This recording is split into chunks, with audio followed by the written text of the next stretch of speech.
मराठीतील दिग्गज अभिनेते, दिग्दर्शक, निर्माते अशी महेश मांजरेकर यांची ओळख आहे. लवकरच ते दशावतार या सिनेमात दिसून येणार आहेत. तसेच मी शिवाजीराजे भोसले बोलतोय या गाजलेल्या सिनेमाच्या दुसऱ्या भागावर ते काम करत आहेत. त्यांच्या वैयक्तिक आयुष्याबद्दल बोलायचे तर कॉस्ट्यूम डिझायनर दीपा मेहतासोबत ते विवाहबद्ध झाले होते. त्यांना सत्या आणि अश्वमी ही 2 अपत्ये झाली. पण कालांतराने महेश मांजरेकर यांनी दीपा मेहता यांना घटस्फोट दिला. नंतर त्यांनी अभिनेत्री मेधासोबत दुसरं लग्न केलं. मेधा ह्यांना पूर्वा शिर्मीच्या पतीपासून गौरी नावाची मुलगी होती.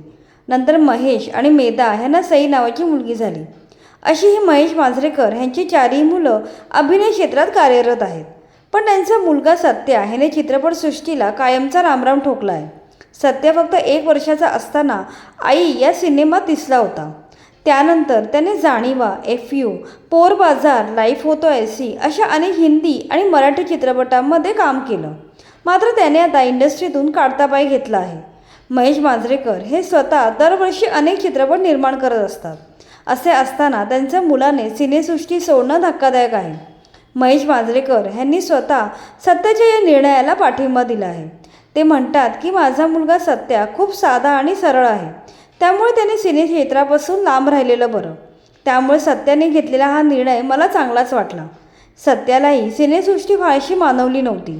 तो म्हणतो, मी ट्राय केलं होतं इंडस्ट्रीत टिकून राहण्यासाठी, मात्र नंतर मला बोर व्हायला लागलं. सिनेक्षेत्र सोडून सत्या सध्या गोरेगावमधील सुकासुकी हे रेस्टॉरंट चालवत आहे. आता या क्षेत्रात करिअर करण्याचा त्याचा मानस आहे. घरगुती पद्धतीने बनवलेलं मालवणी चव असलेलं चिकन, मटण, मासे असे नॉनव्हेजचे पदार्थ, तसेच मेथीची भाजी, झुणका भाकर ते अगदी वालाचं बिरडं, उकडीचे मोदक या शाकाहारी पदार्थांचा खवय्यांना आस्वाद घेता येतो. सत्या मन लावून हा व्यवसाय करत असून त्याने नुकतीच गोव्यात देखील सुकासुकीची एक ब्रँच सुरू केली आहे आणि आता पुणे, लंडनमध्येही ब्रँच सुरू करण्याचा त्याचा मानस आहे.